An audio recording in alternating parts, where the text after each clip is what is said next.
इस महफिल का पैगाम जवानों, ये पसीने से घबराना छोड़ दो।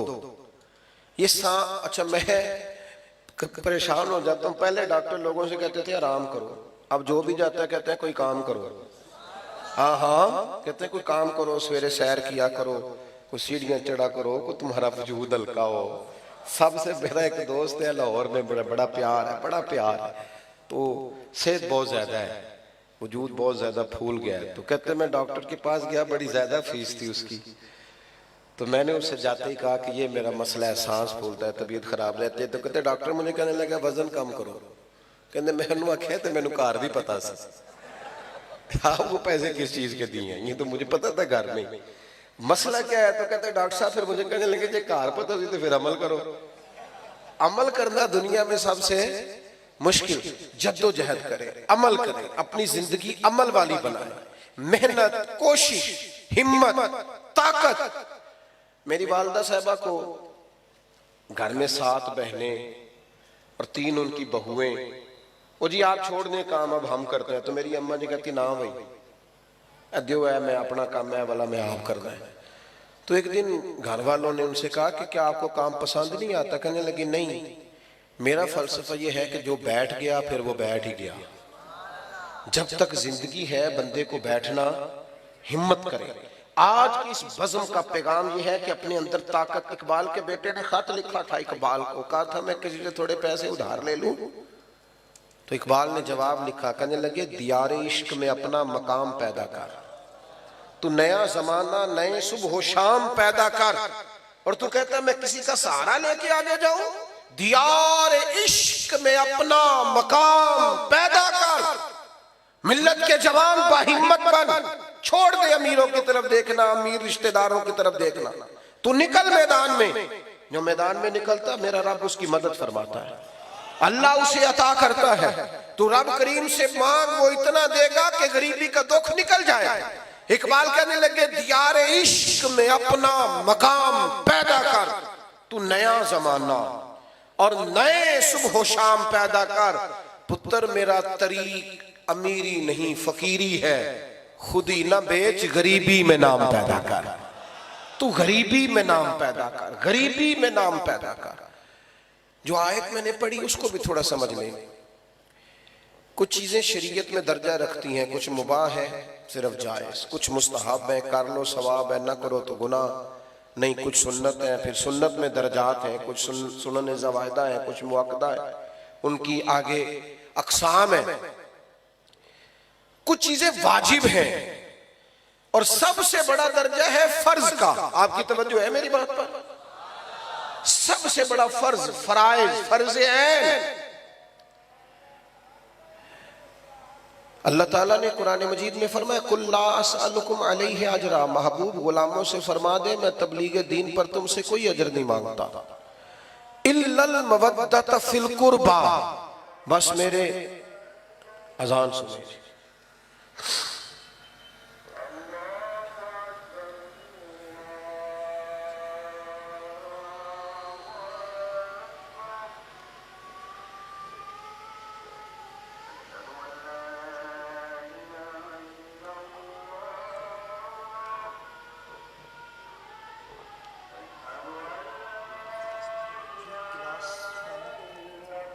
तो ज्यादा ठंडा है।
तो कुरान मजीद में अल्लाह करीम ने फरमाया कुल ला असअलुकुम अलैहि अजरन इल्लल मवद्दत फिल कुर्बा। ए महबूब अलैहिस्सलाम, आप अपने गुलामों से फरमा दें कि मैं तबलीग दीन पर तुमसे कोई अजर नहीं मांगता, इल्लल मवद्दत फिल कुर्बा, बस मेरे करीबियों से प्यार करते रहना, अहले बैत अतहार से, अज़वाज पाक से, चारों शहजादियों से, सैयदा फातिमा से, मौला अली से, उनकी औलाद से। मैं आपको अर्ज कर रहा था कि दीन में दराजात हैं। सदरुल्लाह फाज़ल सैयद नईमुद्दीन साहब मुरादाबादी फरमाते हैं कि ये जो हुजूर की औलाद की मोहब्बत है ना, इधर देखना मेरी तरफ, फरमाते हैं ये जो हुजूर की औलाद पाक की मोहब्बत है ये फराइज दीन में से है, ये फर्ज ऐन है, फर्ज ऐन। इसमें कमी हो गई तो तुम्हारे दीन के मामलात, जरूरियात दीन के मामलात मुकम्मल नहीं होंगे। मैं 20वीं दफा कहता हूं कि हम जिक्र अहले बैत कोई किसी की वजह से नहीं करते। हुजूर की औलाद का जिक्र ईमान है। और कमजोर ना पड़ना कभी भी जिंदगी में, किसी प्रोपेगेंडे का शिकार ना होना। असहाबे रसूल हो या औलाद रसूल हो, अपने दिल को बार बार टटोलना। जितना जितना इनसे प्यार करते जाओगे उतना उतना ईमान मजबूत होता जाएगा। और कभी आप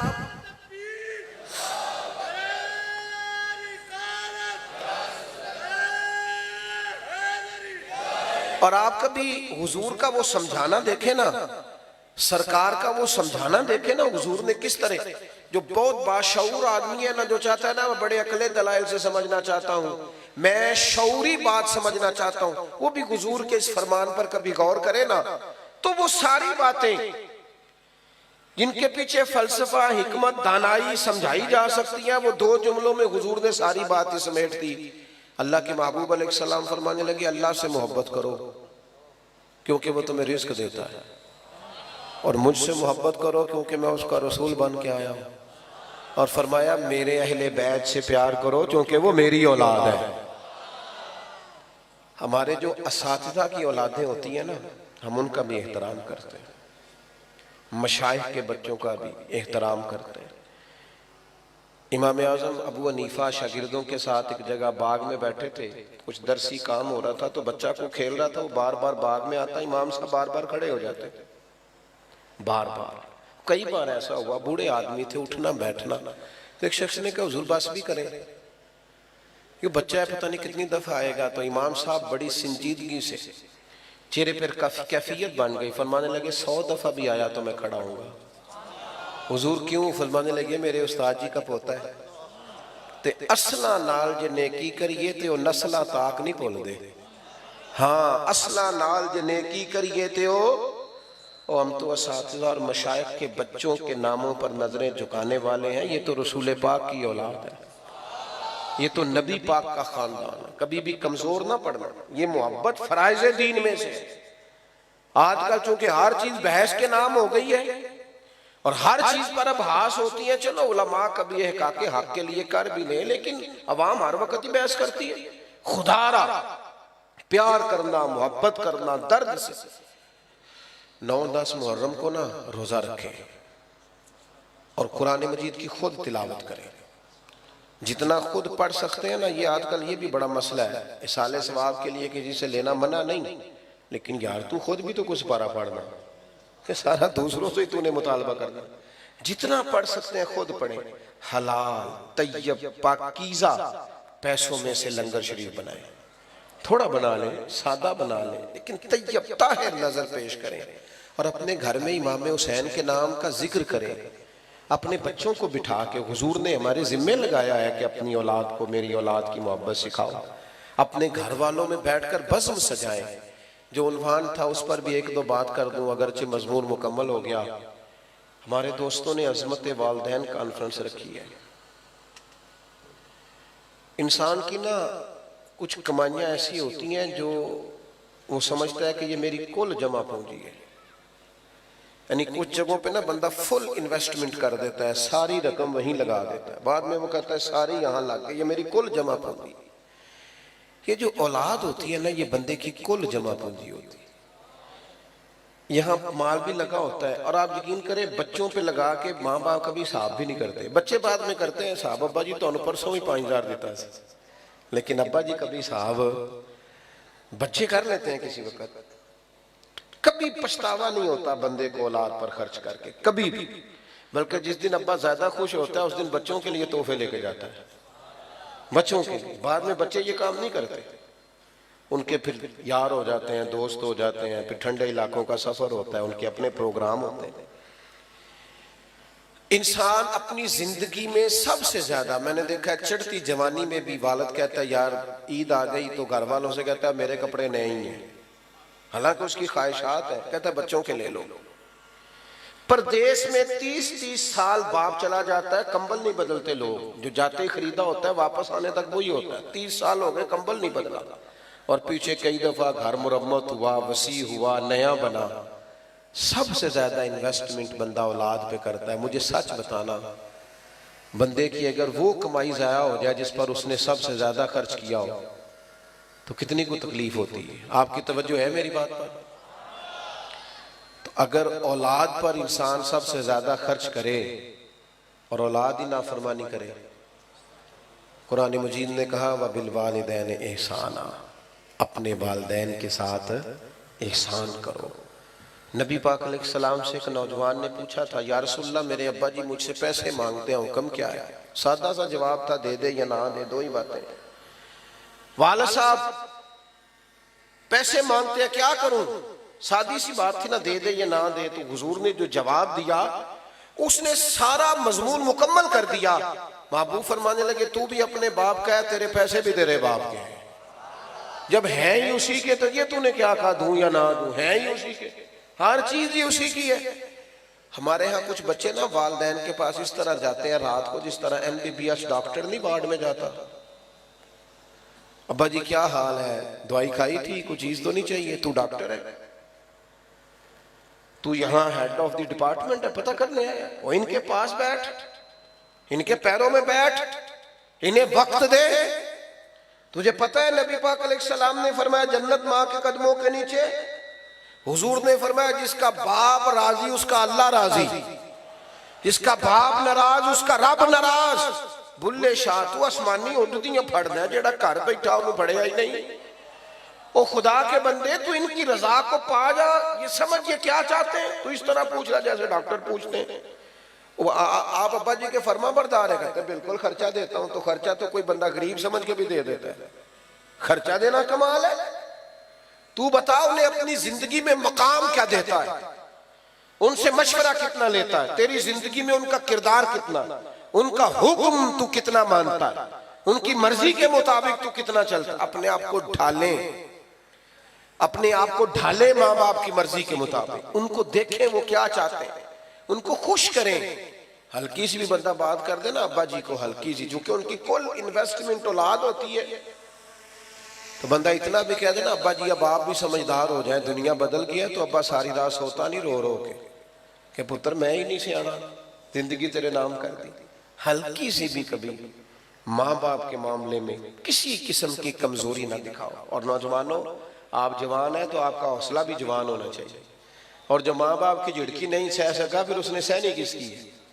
इनकी सहो, ये डांट दे तो बर्दाश्त करो, इनके बारे में अपनी तबीयतों को नरम करो। और 12 हुकूक आला हज़रत बरेलवी रहमतुल्लाह ताला अलैह ने लिखे हैं जो माँ बाप के विसाल के बाद बंदे की जिम्मेदारी है। कफन दफन का बंदोबस्त, इसाले सवाब, दुआए मगफिरत, और उनके रिश्तेदारों से अच्छा सलूक, और उनके दोस्तों से अच्छा सलूक। नबी पाक अलैहिस्सलाम ने फरमाया जो चाहता है ना कि वो माँ बाप से उनकी कब्र में भी अच्छा सलूक करे, वो माँ बाप के दोस्तों से अच्छा सलूक करे।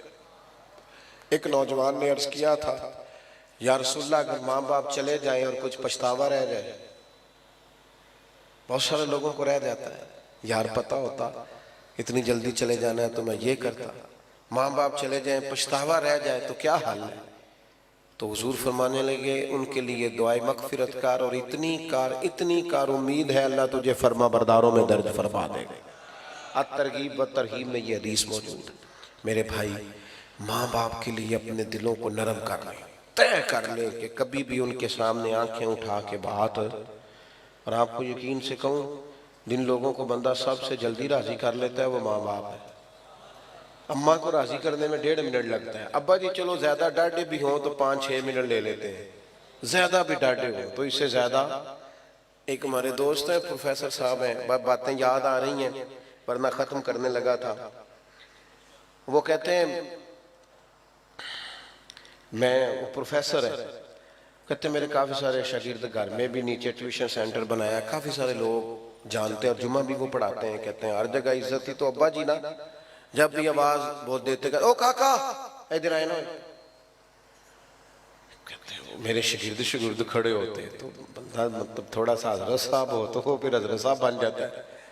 वो कहते हैं मुझे थोड़ा सा ना, एक दिन मैंने बड़े चुपके से अम्मा जी से कहा कि अब्बा जी से कहें घर में अकेले हो तो जूते भी मार लिया करें, पर ये क्या सब के बीच वो बड़ा डांट के बुलाते हैं। तो अब्बा जो होता है ना इसके लिए जरा इजहार मोहब्बत मुश्किल होता है। बाप होता है ना, अम्मा तो कह लेती है मैं सदके जावा, तो वालद जरा उसका ये जुमला ही नहीं, वो कैसे कहे। हालांकि प्यार वालद भी बड़ा ही करता है, कोई उसका अंदाजा कर सकता। यानी कोई बंदा आपकी सीट पे बैठ जाए आपको अच्छा नहीं लगता, और अगर पुत्र बैठ जाए बंदा कहता लो मैं तो बच गया जो मेरा मुंडा सीट पे आ गया, साम गया सारा कुछ, बंदा इज्जत महसूस करता। वो कहते मेरे ना, मैंने अम्मा जी से कहा कि अम्मा जी आप अब्बा जी से कहे वालिद साहब जरा डाढ़ी तबीयत के थे, सख्त मिजाज थे, तो अम्मा भी जरा सहम की बात करती थी, कहने ये आज जरूर करूंगी। तो मैं कमरे में पीछे छुप गया, अम्मा जरूर बात करना। अब्बा जी आए तो वालदा कहने लगी साडा मुंडा जे ते नाफरमान है ते तां दसो, जे कोई गल नहीं मनदा ते तां दसो, तुसीं इन्ने जी खलोते होंदे ने ते तरान लग पे, इधर आए ना।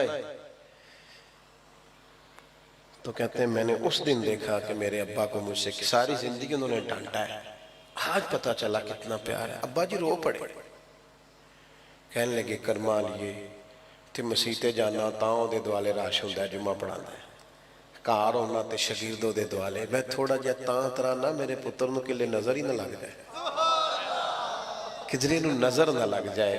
तो मैं कहना इहनूं कोई ओए आखण वाला भी ते विच होना चाहिए ना, किधरे मेरा बच्चा तेनूं पता नहीं चमक। कहते मैं इतना तड़पा कि मैं आके अब्बा के पैरों से लिपट गया। मैंने कहा अब्बा जी कमाल हो गई, इतना प्यार। फरमान लगे तेन पता नहीं हो जो जुम्मा पढ़ा रहा होंगे तो मैं पढ़ पढ़ के उन्हें फूक रहा हूँ, मेरे बेटे को किधर नजर ना लग जाए। तो मेरे भाई आप अंदाजा नहीं कर सकते ये लोग कितना चाहते हैं। इसलिए मैं बड़ी दुनिया घूमता हूँ, लेकिन जब तक अम्मा जी थी ना तब तक माहौल और था।